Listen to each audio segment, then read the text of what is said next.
last time we were here visiting you, we didn't get an interview at the time, but you were doing a video called Kokopelli, and you had just come from, I think it's down south in near Palm Springs conference. Joshua Tree. Exactly. That you had given a speech about your findings about what's going on. Actually, it was a four-day conference. Okay. Yes, with a lot of other researchers. Right. And I think maybe David Wilcock was there as well. David was there. Sean David Morton Flynn was there. Sean David Morton was there. One of my lunar researchers, Steve Troy, was there.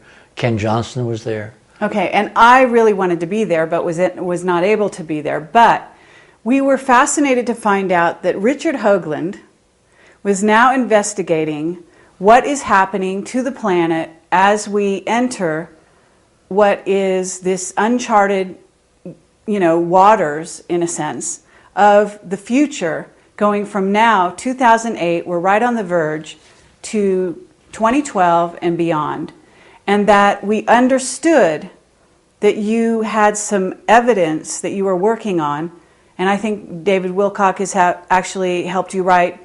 There's an article on your website called Interplanetary Day After Tomorrow that begins to document the changes that are happening on other planets, not just our own Earth, in terms of the heating up of the planets and the changes.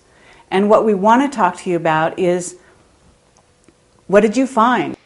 The way I came to it, and what knits these two apparently disparate subjects together, what has NASA been doing all these years that it hasn't wanted us to tell us, and what is coming in 2012, turns out to have a very critical, important connection. Remember, I started out looking at a set of Martian ruins. Even if NASA said they weren't ruins, they were just a trick of light and shadow. As part of that work, published in the Monuments of Mars and reiterated in great detail in Chapter 2 of Dark Mission, we tripped over this physics that we are not supposed to know. I was told the other night by an intel source on the phone, and this is an exact quote. It is so striking and so important that I get this right, because it exemplifies what's been going on behind the scenes for all these years in terms of them telling us the truth. I was told that they would rather give up a major American city, Perin, to nuclear terrorism than give up this physics.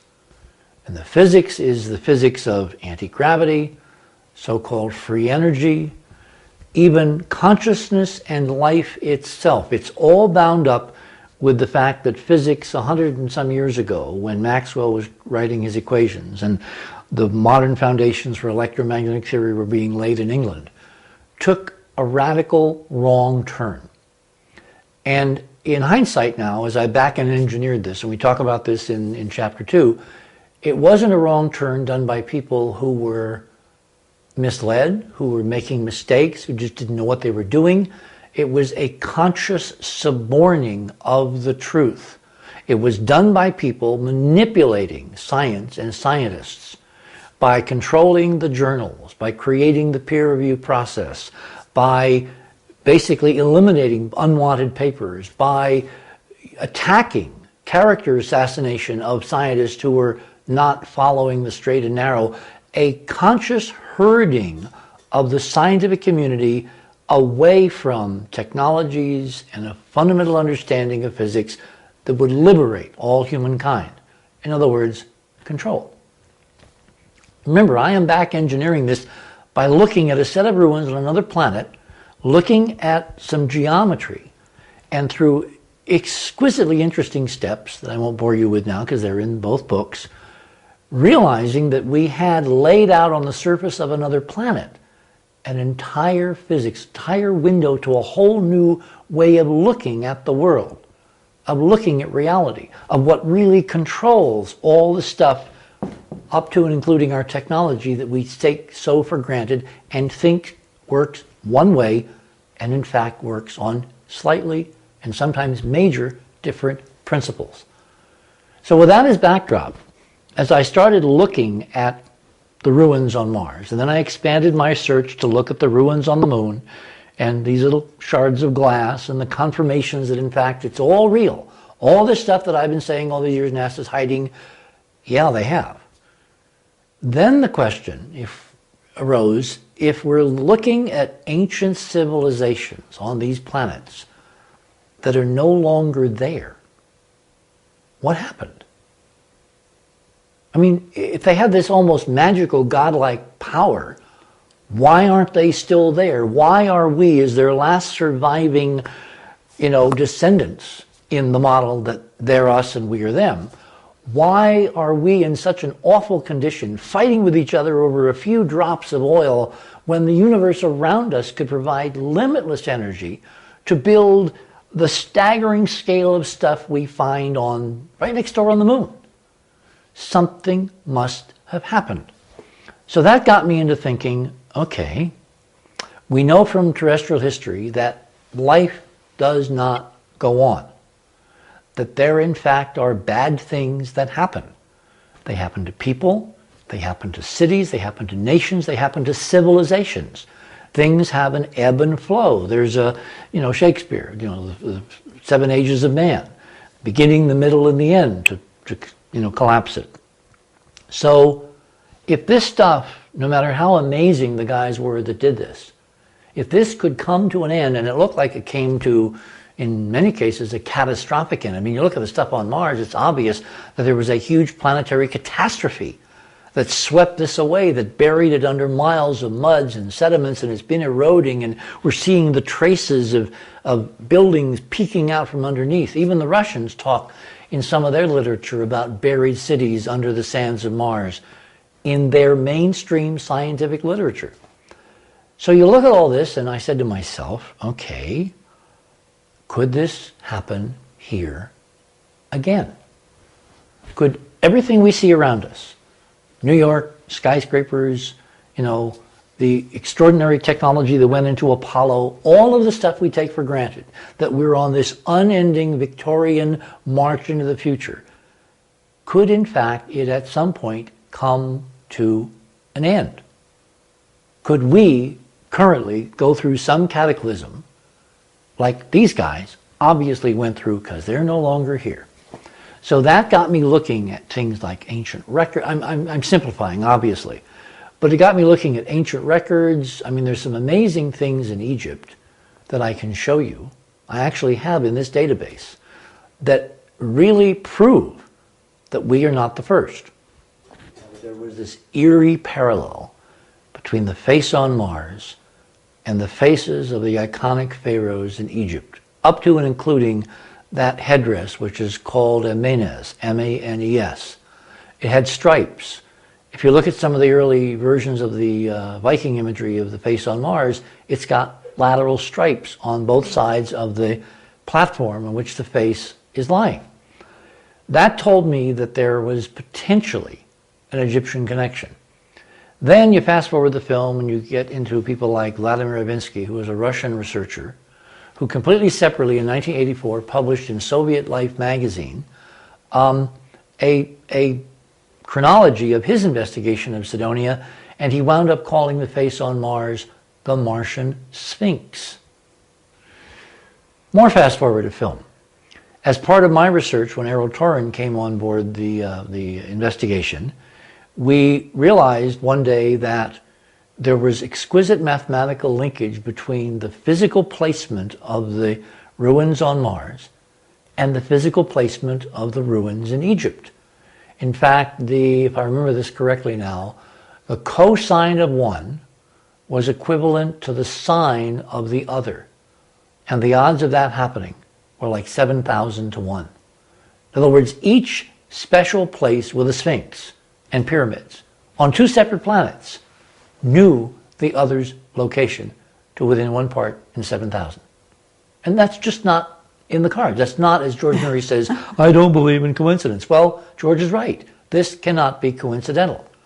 The more you delve into Egyptian history, Egyptian hieroglyphics, Egyptian architecture, all of the stuff Egyptian, which by the way is what the Masons are basing their stuff off of, you find this incredible subliminal connection to Mars. Now, when I'm looking at a departed civilization on another planet, where I have no ground truth, if I can on this planet find linkages where I might have ground truth, that makes me pay attention. Well, bottom line, there appear to be, both in the mythos, in the architecture, in the math, the geometry, at all levels, some profound, deep connection between the monuments of Mars and the monuments of Earth, specifically in Egypt. What I called in monuments the terrestrial connection. And you don't have to have me go into it now, because you can go to the books and read all about it, where we document it with pictures and equations and all that.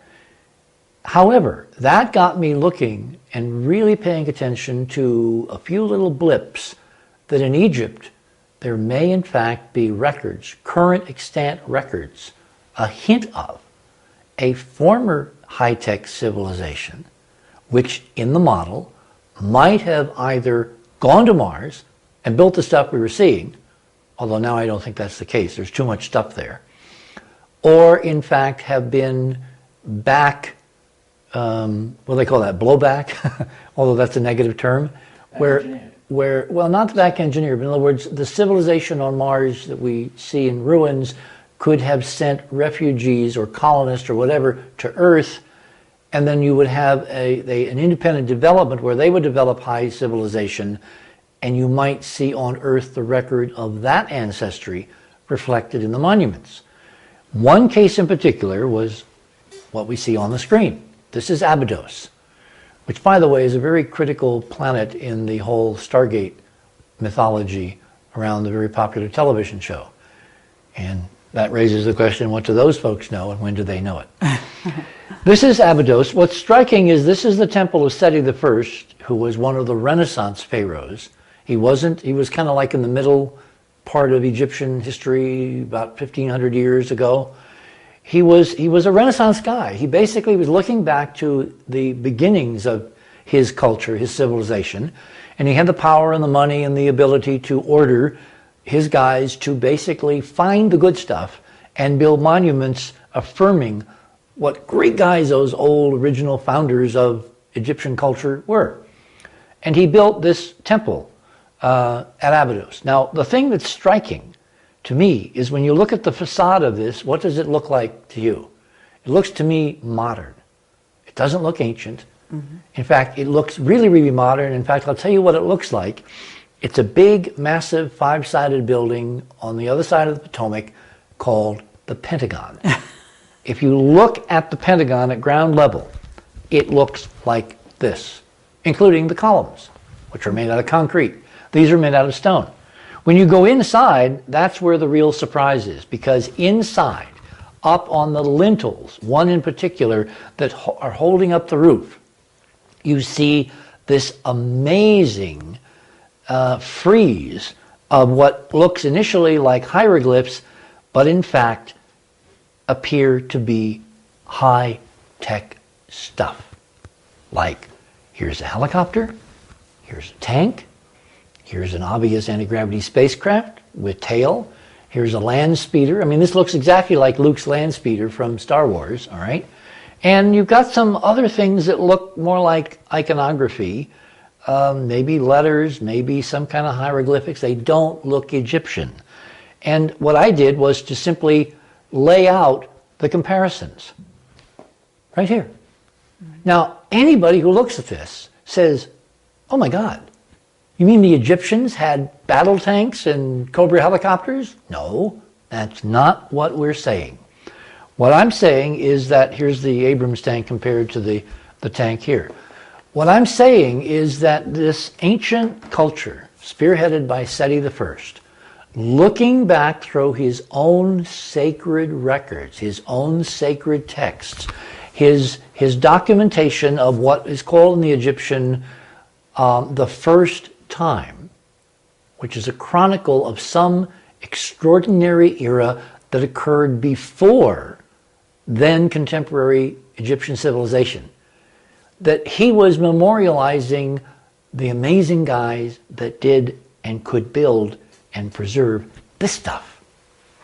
And so what I think Seti was doing, Seti I, was he was basically building a museum to memorialize the technology from the time that came before, from the first time. The Shensu Hor, the followers of Horus, who are this lineal priesthood that kept track. And if you look at Manetho's chronology, his calendar, you see these enormous swaths of time that conventional Egyptologists dismiss as, silly, misidentification of lunar cycles for years and stuff like that. But you're talking periods of time that equal like 10, 20, 30,000 years in a chunk. If you run that whole clock backward, this period of time could in fact have been contemporaneous with whoever built what we're seeing on Mars. And the anchoring piece of real science is that when you look at the Giza Plateau, when you look at the pyramids from the top down, look at Bavall and Hancock's reconstruction that the stars in the belt of Orion mimic the pyramid placement at Giza, and you look at how those pyramids are aligned almost, but not exactly, on due north. If you take a very simple clock, which is the plate tectonics in standard geology now, and you unwind that clock of the plate rotation of Africa due to the physics of the planet underneath Giza, it turns out that the architecture of the Giza Plateau and the time frame for whoever built Sidonia is exactly the same, 250,000 years. Okay. Which means we have 28 minutes, just so you can get a gauge. Which means we're looking at an incredible civilization that came and is now gone. Are we talking about Atlantis? Metaphorically, yeah. In other words, if you read Plato, if you read the actual story of Atlantis, I think scholars, and this is my personal opinion, have been too narrowly focused on one place, one island, one night, one catastrophe, that in fact what Plato was referring to, because he was, remember, listening to the priests from Egypt through Solon. He got all his stuff about Atlantis from the guys that did this stuff. He was talking about an era, about a civilization, about a culture, not one little spit of land where a bunch of guys did something really wacky and were beaten down by the gods. Atlantis is a concept, not a place. Atlantis, to me, is the time that came before, which may have included guys who could go to and from the moon, to and from Mars, lay out all the stuff all over the other planets and moons that we have found with great, great effort through the NASA database, and which is waiting to be confirmed by some honest space program that will give us all the truth someday.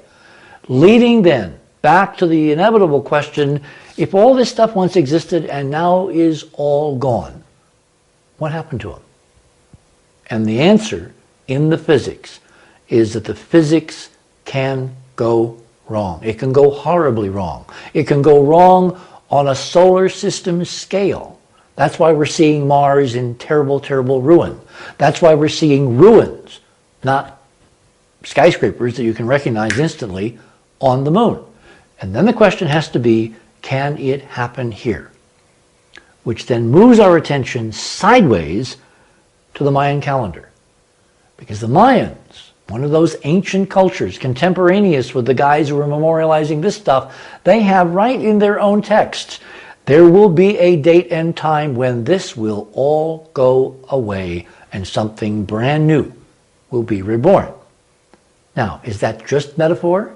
Does it apply to consciousness, a new way of looking at the world? Is it new age, airy-fairy, oh, we're all going to love each other someday? Or does it relate to the possibility that in this physics there is a set of ticking time bombs to where if we don't take this knowledge, this physics, this technology, all the secret, classified, black ops stuff they've been sitting on for 50 years, if not far longer, that we will be in deep, as President George Bush Sr. said, doo-doo, when the day of reckoning, 2012, December 21, 2012, arrives, and we are totally unprepared for what might happen.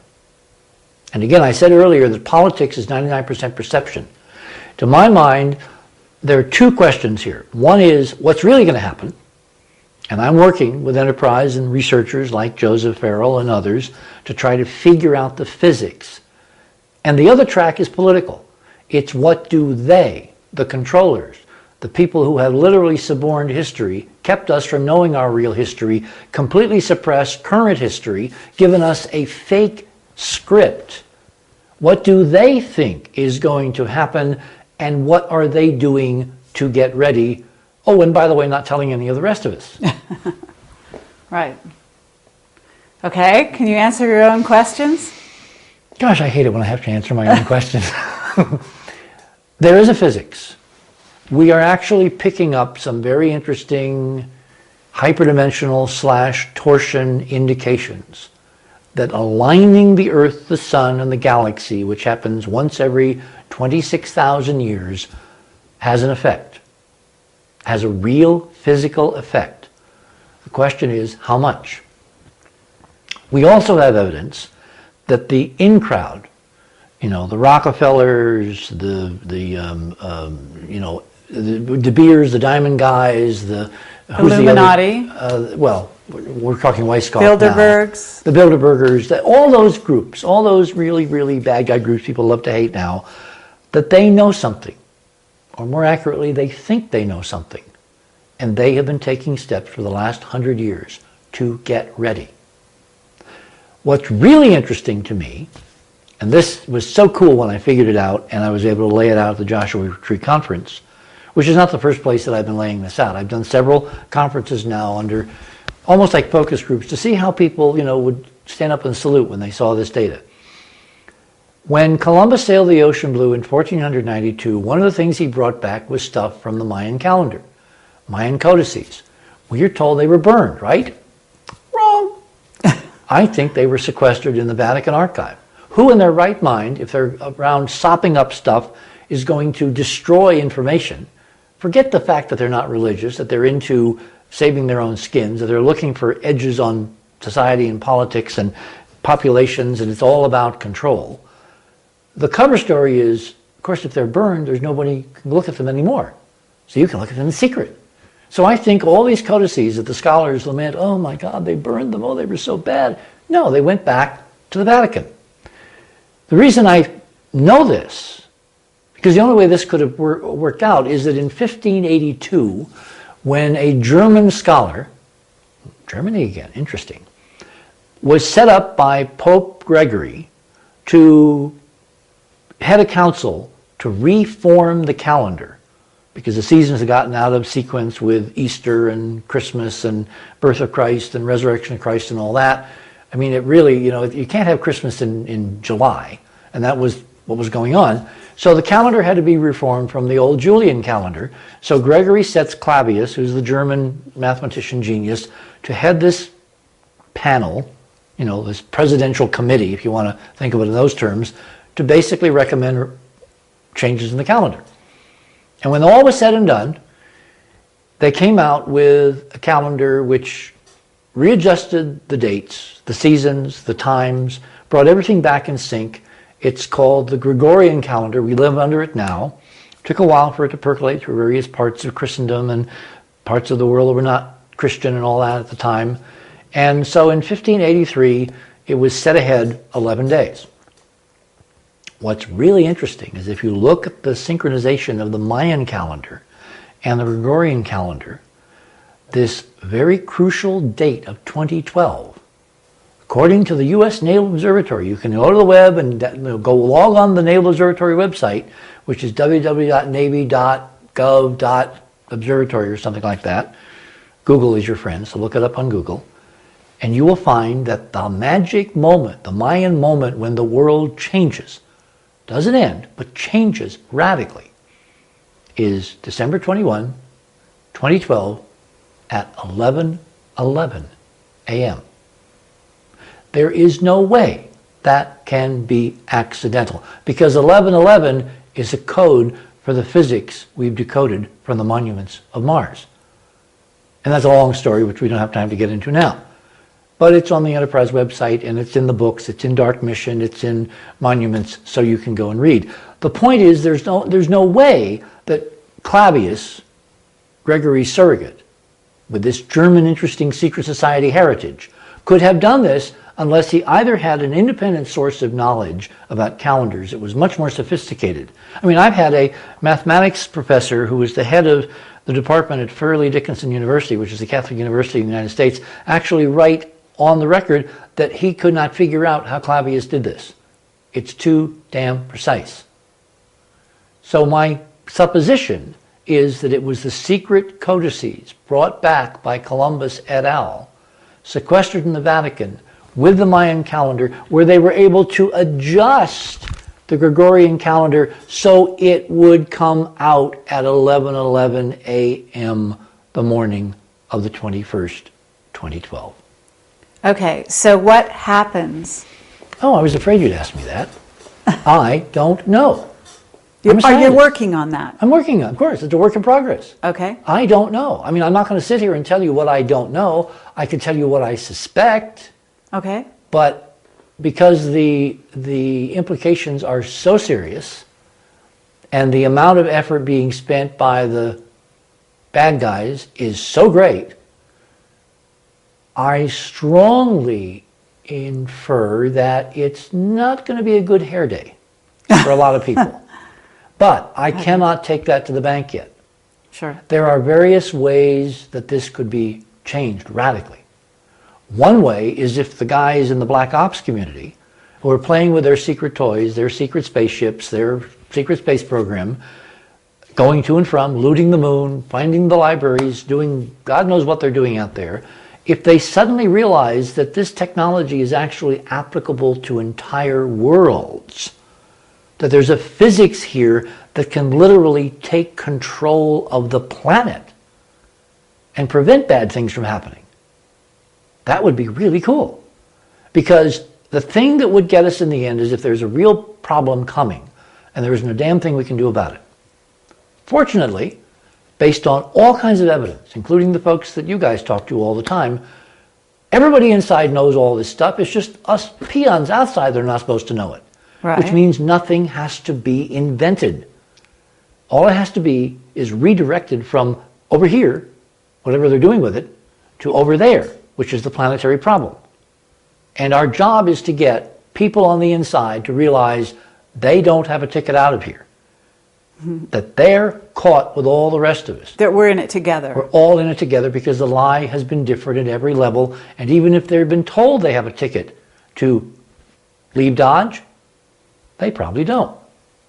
So they have families and aunts and uncles and dogs and cats and mortgages and all that stuff, and they will be here when whatever is coming in 2012, based on a physics that I can document, is here. Okay, well, we have a scientist who is talking to us very briefly for a moment. He came out and he said there are going to be 3 events between now and 2012.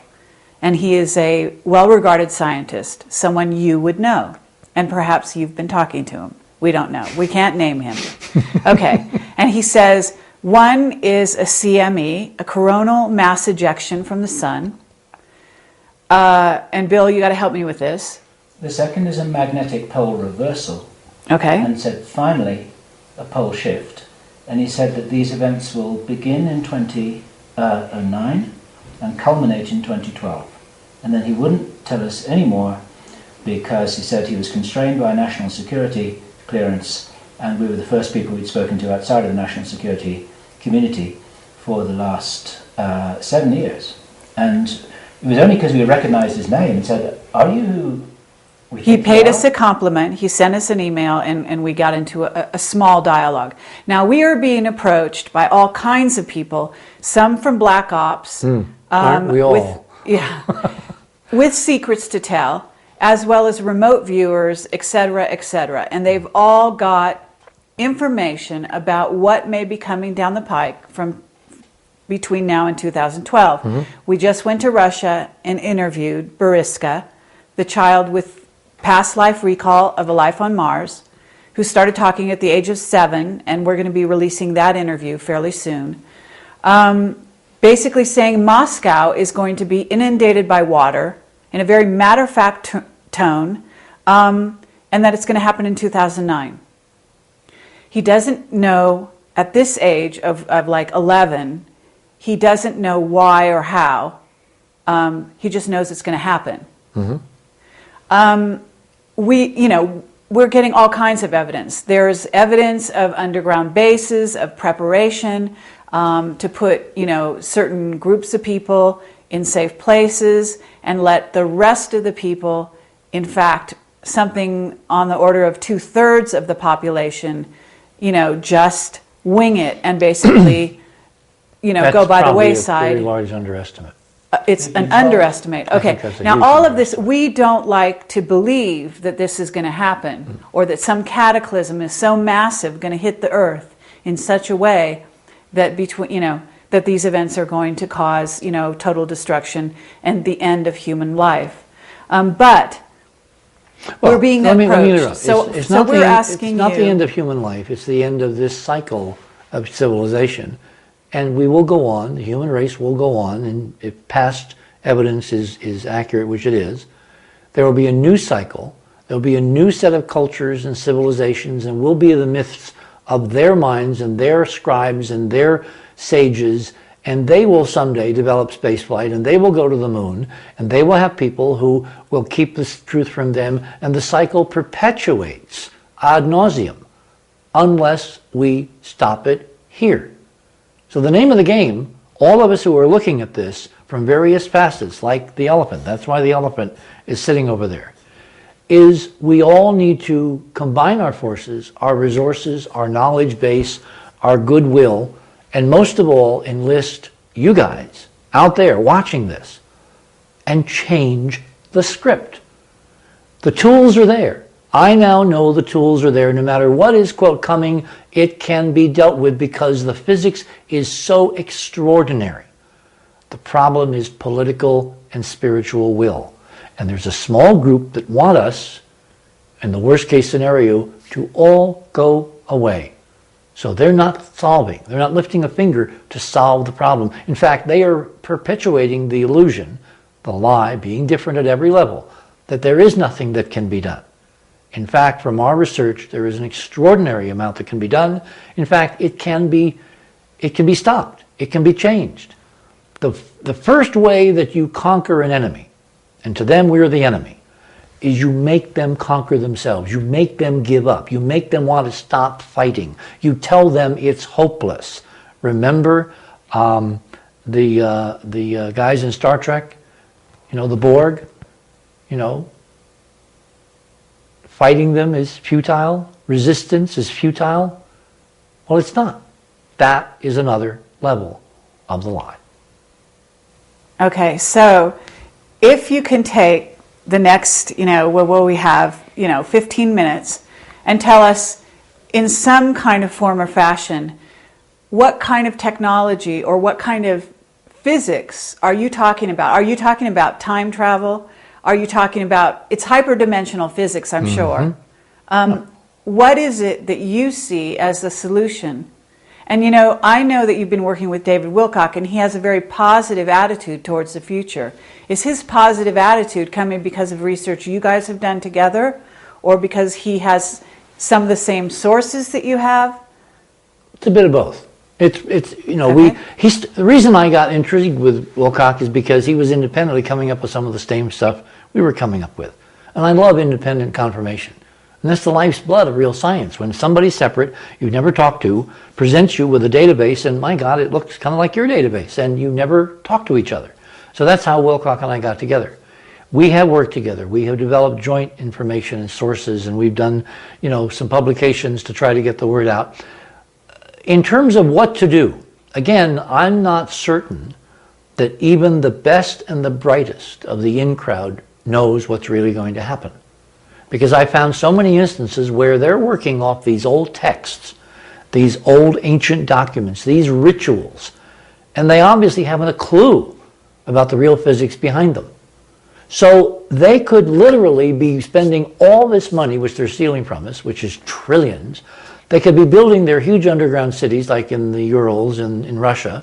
They could be doing their seed bank, which they're doing, remember up in Norway? Yes. They've got this, socked away for the... I mean, it's all there. You can see what they're doing to get ready, but suppose they're being misled. Mm-hmm. Suppose they're not reading the physics correctly, because they don't know there's a physics. It's so compartmentalized that the guys that are working with the physics, are developing these neat spaceships and all that stuff, or the energy sources, they're not talking to the political folks that we're seeing or making these other decisions, because remember, it's secret, secret, secret. They would rather give up a major American city than release the secret of the physics, because if they do that, they totally lose control. And their purview, their paradigm, their whole reason for existing is all about control. So that they can't do, they can't go there, they can't say, maybe we're wrong. Maybe we haven't read this right. I mean, no one has called me up on the phone lately from deep inside and said, hey, Hoagland, what do you really think is going to happen?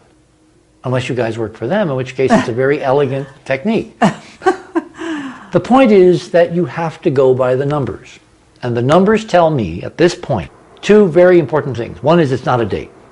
It's not going to happen at the stroke of midnight on December 21, 2012, or 11:11 a.m. That's part of the synchronized ritual.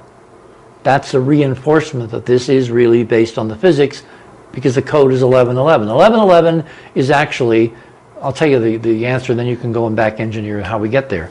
11:11 is a code for 19.5, which is the key geometry of the upwelling physics of every planet in the solar system. So that tells, it's like the swastika. It's like another version of imprinting something, an imprint, that this is really physics-based, HD physics-based. Okay. So there are two tracks using this physics to avert what is to come, if there is something bad coming. One is technology.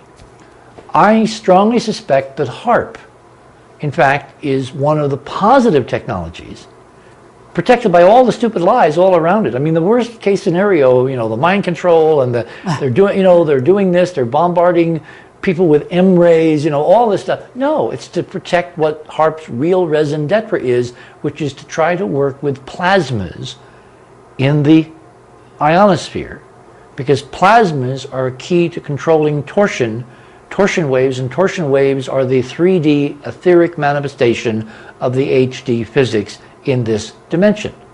So you got a huge multi-gigawatt transmitter working with plasmas upstairs at the poles. Now we find the Russians are very interested in both poles. They've sent an expedition to the North Pole, that Putin did something very curious this past summer, and they also sent a not-so-secret intelligence guy in charge of their intelligence activities to the South Pole. Now, what was that all about? Well, it's because the poles are the secret to controlling the Earth if it wants to flip over. So someone somewhere is actually working on a technology to prevent the worst case scenario. That's good news, because they live here. That means at least one group isn't going to try to leave Dodge. They're actually working to solve the problem. And I can point to, there are some other cute aspects of HARP that we don't have time to get into, but they're on the web and they're in Dark Mission, and they're just so amazingly cool, affirming that some group actually is looking to solve the problem for all of us. Okay. And that's only with the physics and technology we can see. We don't know what's going on behind the scenes that we're not seeing, that's classified. In other words, they could, as I told one neocon some years ago, when I was having this discussion with him, and it was really amusing, because this is somebody that lives, he's a very high-level banker. Go to the money, follow the money, which I did. He lives right next to George Bush down in Houston, all right? So he's obviously intimately involved in that set of conversations. I laid out exactly at that point, which was several years ago, what I thought might happen. Not will, but might. And he looked at me, and it was the second most intriguing thing that had been told me after Gene Roddenberry's statement. He looked at me and he says, but you realize, Hoagland, that you'll get no credit for this. And I said, what? He says, well, this has to be done in secret. Nobody could ever know. I said, go do it. To hell with credit, just go do it. And so things are being done. Mm-hmm. Now, we don't have to know if what's happening. We don't need to know the details. We just need to know that someone's, Bill O'Reilly, someone's looking out for you. And I think there is a component. Remember, it's a fiefdom. Nobody's all in sync. They're all at war with each other. And there's some component that says, holy cow, my wife doesn't have a ticket. Maybe I should do something for the planet because she's going to be stuck here. Mm-hmm. This is someone who wants to have his wife stick around for a while. Sure. So, the other track, which frankly is the more interesting track to me, and it's been slowly coming up, the race analogy on the inside, on the inside rail, horse races, is the consciousness track. Because Art and George and I have been doing these consciousness experiments on Coast for years. Mm-hmm. We have demonstrated that there really is some undefinable, invisible ability of a mass of people focusing on the same objective to affect 3D reality. Mm-hmm. In part, I am sitting here because of that focused technology from Art with the Coast audience, who, when I had the heart attack back in 1999, apart from all of Robin's ministrations and the homeopathics and her, instantaneous, immediate intervention, over the longer term, for that critical first week or so, when Art was focusing people's consciousness on me, there was a difference. I really believe that intervention in that critical first few days really was critical in getting me over that crisis. And then Robin's long-term, supplements and all the other things that she had me doing, and I was eating 10,000 pills per day, that all of that ultimately wound up with me having not one problem, sitting here in perfect health 10 years after that event. So I got to thinking, for obviously personal reasons, what if we could harness that technology, that invisible mind connection, to work on this same problem? And so we've been discussing quietly with George how we would set up some more controlled experiments. And there was one recently where, I forget who it was, who wanted to do something and had put up a countdown clock. And George had his audience focus on it. And sure enough, the Princeton eggs, these random number generators that have been set up under the Consciousness Project at Princeton University, actually showed an effect. On time, on schedule, when people at a certain time of day, I forget when it was, were focusing on the experiment. Suppose we were to lay out in some large media format, in theater, on television, specials, whatever. This is the problem as we've determined it. These are the windows of vulnerability where intervention would be useful. And then we give people simply the database that this has worked over here. It can also work over there. Mm-hmm. And what we do is in the process, we democratically empower ordinary folks, in quotes, all over the world to collectively put aside their isms, their differences, their my God is bigger than your God nonsense, and we focus together as a collective human family to solve potentially the greatest problem in the history of the human family in this iteration of the world. And suppose it worked. That's our challenge. And that's why I'm doing what I do. That's why I wrote the book. And that's why I'm hoping you're enjoying what you're hearing on this program. Okay, well that's very impressive. So you're taking, in a sense, Ingo Swann was able to affect with his mind this thing under, with the help of SRI and Hal Puthoff the so-called and all that. magnetometer experiment. Exactly. Yeah, he actually fiddled with it and confused the hell out of them. And they said, it was supposed to be absolutely, impossible. You couldn't do it. But it's torsion. It's all about torsion waves. The Soviets, the Russians, back when they were the Soviets, have 50 years of a database of this is a real physics, which again has been suppressed in the Western world. So what I'm trying to do is I'm trying to bring these two cultures together. I mean, isn't it interesting that we had so much positive response to our Washington, D.C. National Press Club press conference? We had 4 Russian networks show up. We had a Russian network show up in this living room and sit here with me in the screen showing some of this stuff which is going to be beamed on NTV, which is the largest commercial Russian television network, to 120 million Russians in the next few days. If we can build bridges between two cultures that have a database that shows this is real science, this is real physics, this cannot be suppressed, provided ordinary folks forget the authorities who have been lying to them, and they listen to the folks that are trying to get them to see elements of the truth. And then, of course, they have to do their own homework. Because you can't sit and listen to me, and believe me, you can't. You should not. But you have the net. You have Google. Google is your friend. Everybody say after me, Google is my friend. You can now cross-correlate from so many sources that you will get a gestalt that most of what I'm telling you is in fact verifiable and therefore real. And if that's true, you can't sit there on the couch watching television any longer. You've got to go out and do something, because 2012 is coming. Okay, thank you very much, Richard Hoagland. This has been really fabulous. Camelot thanks you, and we hope to return to interview you and Farrell and continue the story. And I look forward to it.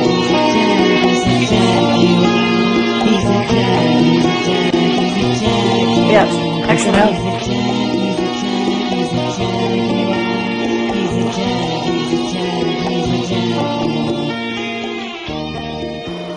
One of the problems of publishing a book like Dark Mission is credibility. When you make claims, even claims based on evidence, even claims based on a NASA source like Ken Johnston, they are always open to interpretation by many, and they're certainly open to attack in terms of the credibility of your sources. In the last few hours on Amazon.com, there has been a review of Dark Mission published by a former NASA flight controller, who not only affirmed that most of what we have put in Dark Mission is correct, but he has also told me through this public venue that there used to be a time when I was doing Coast or doing Bell that the flight controllers would be listening to my expositions on various NASA activities, and that the flight controllers themselves had put all this together as a compilation in the Johnson Space Center library. And then, after a period of time, probably 10 years ago, that tape disappeared. He was disturbed. He went looking for the tape. He then found that he was instructed to stop looking for the tape under penalty not specified. James Oberg, who is NASA's current defender and who has been attacking Ken Johnston viciously, wrote a response on Amazon claiming that this person was making unsubstantiated claims, that he in fact was blowing smoke. And then a few hours later he posted a second review where he affirmed that in fact this flight controller is exactly who he claims to be. Something is changing.